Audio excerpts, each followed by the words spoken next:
Swimming के बारे में सिर्फ थियोरेटिकली समझाए, प्रैक्टिकली ना कराए, तो क्या आप कभी स्विमिंग सीख पाएंगे? नहीं ना। स्विमिंग सीखने के लिए आपको क्या करना पड़ेगा? स्विमिंग पूल में जाकर स्विमिंग करने की प्रैक्टिस करनी पड़ेगी, सीखना पड़ेगा। ठीक वैसे ही अगर आपको क्रिकेट सीखना है तो क्रिकेट सीखने के लिए भी सिर्फ आप पढ़ पढ़ कर क्रिकेट नहीं सीख सकते। आपको ग्राउंड में जाना होगा, बैट पकड़ना होगा और बॉल को फेस करना सीखना होगा। ठीक इसी तरह से अगर आप इंग्लिश सीखना चाहते हैं और आप सिर्फ नोटबुक पर रूल लिखते जा रहे हैं, सेंटेंसेस नोट डाउन करते जा रहे हैं और उनकी प्रैक्टिस नहीं कर रहे हैं, तो आप क्या इंग्लिश सीख पाएंगे? Hello everyone, welcome to one step more. English सीखने के सफ़र में आप सभी का स्वागत है। आई होप आप सभी बहुत बढ़िया होंगे और आपकी प्रैक्टिस बहुत अच्छी चल रही होगी। आज की क्लास में मैं आपके लिए लेकर आई हूँ कुछ सेंटेंसेस, लेकिन उन सेंटेंसेस से पहले आपको याद रखना है, समझना है कि आपको उन सेंटेंसेस को सिर्फ लिखना ही नहीं है या सुन के ख़त्म नहीं करना है, आपको उनकी प्रैक्टिस भी करनी है, क्योंकि जितना आप प्रैक्टिस करेंगे उतना आप फ्लुएंट बनते जाएंगे। मैं सेंटेंसेस बोलूँगी, उनमें बहुत सारे ऐसे वर्ड्स भी होंगे जिसके मैं आपको मीनिंग भी बताऊँगी, तो आपको साथ साथ में मीनिंग को नोट डाउन तो करना ही है, लेकिन बोलने की प्रैक्टिस भी करनी है। चलिए शुरू करते हैं। खाना पक रहा है। The food is cooking. The food is cooking. Food का मतलब होता है खाना। Is cooking पक रहा है। ये प्रेजेंट कॉन्टिन्यूस टेंस है। ओके, अगर आपको बोलना है आज नाश्ते में क्या बना है, तो आप इसे बोलेंगे What's there for breakfast today? What's there for breakfast today? Breakfast का मतलब होता है नाश्ता। टुडे आज। इसे ठंडा होने दो। Let it cool down. Let it cool down. Cool down का मतलब होता है ठंडा। यह बहुत तीखा है। It's very spicy. It's very spicy. Very का मतलब होता है बहुत, स्पाइसी तीखा। ज़रा नमक इधर करना, हम ऐसे बोलते हैं ना, ज़रा नमक इधर करना, तो इसे इंग्लिश में आप बोलेंगे kindly pass me the salt. Kindly pass me the salt. Pass का मतलब यहाँ पर है इधर करना, सॉल्ट नमक।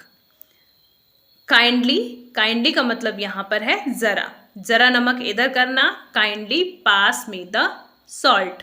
खाना गरम कर दो, heat up the food. Heat up the food. गरम करने को इंग्लिश में बोलते हैं हीट अप। फूड यानी खाना। तैयार हो जाओ, गेट रेडी। Get ready. मैं नाश्ता बनाती हूँ, I make breakfast. I make breakfast. आप ब्रेकफास्ट नहीं बोलेंगे, ये है ब्रेकफास्ट। Okay, breakfast. मेक मतलब बनाना, मैं बनाती हूँ, आई मेक। ब्रेकफास्ट नाश्ता, मैं नाश्ता बनाती हूँ, आई मेक ब्रेकफास्ट। नाश्ते में क्या है? What's for breakfast today? What's for breakfast today? Today आज, for breakfast नाश्ते में, what's क्या है? What's for breakfast today? मुझे बहुत ज़ोरों से भूख लगी है, I am famished. I am famished. बहुत ज़ोर से भूख लगने को क्या कहते हैं? famished. अगर आपको सिर्फ यही बोलना है कि मुझे भूख लगी है, तब आप बोलेंगे I am hungry. I am hungry. लेकिन अगर आपको बोलना है मुझे बहुत ज़ोरों से भूख लगी है, तब आप क्या बोलेंगे? I am famished. ताज़ी हवा बह रही है, fresh air is blowing. Fresh air is blowing. Fresh air, fresh का मतलब होता है ताज़ी, air, air का मतलब हवा, is है blowing, बह रही, blow का मतलब होता है बहना, हवा के बहने को क्या कहते हैं हम? blow. Fresh air is blowing. एक और सेंटेंस देख लेते हैं। ये फल ताज़े हैं, these fruits are fresh. These fruits are fresh. These ये fruits, fruits यानी फल, are हैं fresh, fresh यानी ताज़े। ये फल ताज़े हैं। These fruits are fresh. तुम कहाँ रहते हो? अगर हमें किसी को बोलना है तुम कहाँ रहते हो, जो कि बहुत बार ये सेंटेंस यूज होता है, तो इसे हम बोलेंगे Where do you live? Where do you live? तुम कहाँ रहते हो? कहाँ? Where? You तुम, live यानी रहना। Where do you live? एक और सेंटेंस देख लेते हैं। वह अभी भी जिंदा है। He is still alive. He is still alive. Still का मतलब होता है अभी भी। Alive यानी जिंदा या जीवित। एक और एग्जाम्पल देखते हैं। उन्होंने उसे जिंदा ही जला दिया। They burned him alive.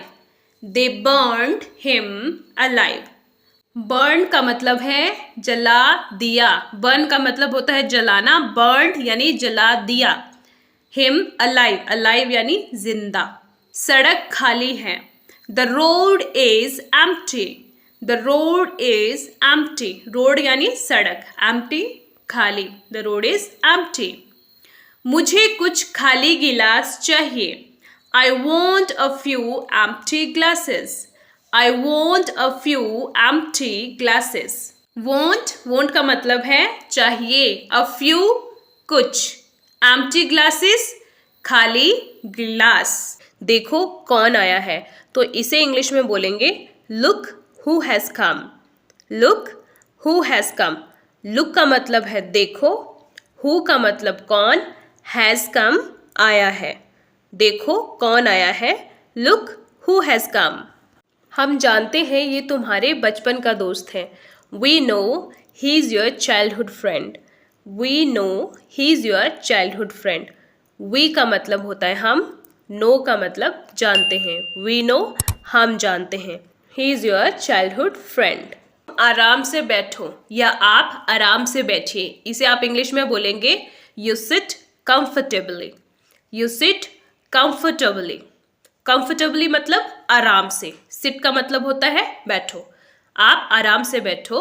You sit comfortably. आपको इंतजार करवाने के लिए माफी चाहता हूँ। अब इसे इंग्लिश में कैसे बोलेंगे? इसे आप इंग्लिश में बोलेंगे Sorry for keeping you waiting. Sorry for keeping you waiting. Sorry का मतलब होता है मैं माफी चाहता हूँ या माफी चाहती हूँ। Keeping you waiting का मतलब है आपको इंतजार करवाने के लिए। Sorry for keeping you waiting. ये रही चाय, इसे आप इंग्लिश में बोलेंगे Here is the tea. Here is the tea. मुझे आपसे अभी मिलना है। I have to meet you right now.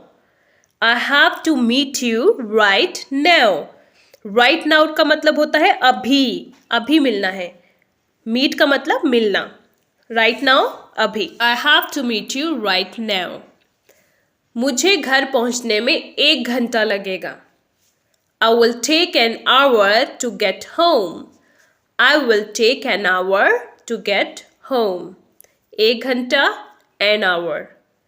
To get home, घर पहुंचने में। I will take an hour to get home. मुझे जाना होगा। I have to go. I have to go. Go का मतलब होता है जाना। मुझे जाना होगा। I have to go. मिलते रहना, तो इसे इंग्लिश में कैसे बोलेंगे? Keep in touch. Keep in touch. अपना ध्यान रखना। Take care of yourself. Take care of yourself. Yourself का मतलब होता है अपना। Take care ध्यान रखने को बोलते हैं take care. Take care of yourself. अगर आपको बोलना है तुमसे या आपसे मिलकर अच्छा लगा, तो इसे आप इंग्लिश में बोलेंगे Nice to meet you. Nice to meet you. मुझे गुस्सा मत दिलाओ, तो आप इसे इंग्लिश में बोलेंगे Don't make me angry. Don't make me angry. Angry का मतलब होता है गुस्सा। Me मुझे। Make का मतलब वैसे तो बनाना होता है, लेकिन यहाँ पर गुस्सा दिलाने के लिए make वर्ड का यूज किया है। Okay, Don't make me angry. मुझे गुस्सा मत दिलाओ। बात को छुपाओ मत या बात को घुमाओ मत, इसे आप इंग्लिश में बोलेंगे Don't play with the words. Don't play with the words. Play का मतलब वैसे तो खेलना होता है, लेकिन यहाँ पर बातों को घुमाने के लिए या छुपाने के लिए प्ले वर्ड का यूज किया है। ओके, बातों को घुमाओ मत, don't play with the words. बेवकूफी मत करो, don't be silly. Don't be silly. Silly का मतलब होता है बेवकूफी। डोंट मत करो, बेवकूफी मत करो, डोंट बी सिली। कभी आप बोलते हैं मेरे बारे में मत भूलना, तो इसे आप इंग्लिश में कैसे बोलेंगे? Don't forget about me. Don't forget about me. Forget का मतलब होता है भूलना। हाँ, मत थूको, don't spit here. Don't spit here. Spit का मतलब होता है थूकना, हियर यहाँ। किसी की चुगली मत करो, don't backbite anyone. Don't backbite anyone. Backbite का मतलब होता है चुगली करना, एनीवन किसी की चुगली मत करो, डोंट बैकबाइट एनीवन। कभी कभी बच्चे चिल्लाते हैं तो आपको बोलना है चिल्लाना बंद करो, तो आप इसे कैसे बोलेंगे? Stop shouting. Stop shouting. के लिए ये थे कुछ एक सेंटेंसेस। आई होप आपको ये वीडियो पसंद आया हो। वीडियो पसंद आया हो तो वीडियो को लाइक और शेयर ज़रूर कर दीजिएगा, और इसी तरह के और वीडियो को देखने के लिए चैनल को सब्सक्राइब भी कर दीजिएगा। See you in the next video. Till then keep learning, take care and bye bye.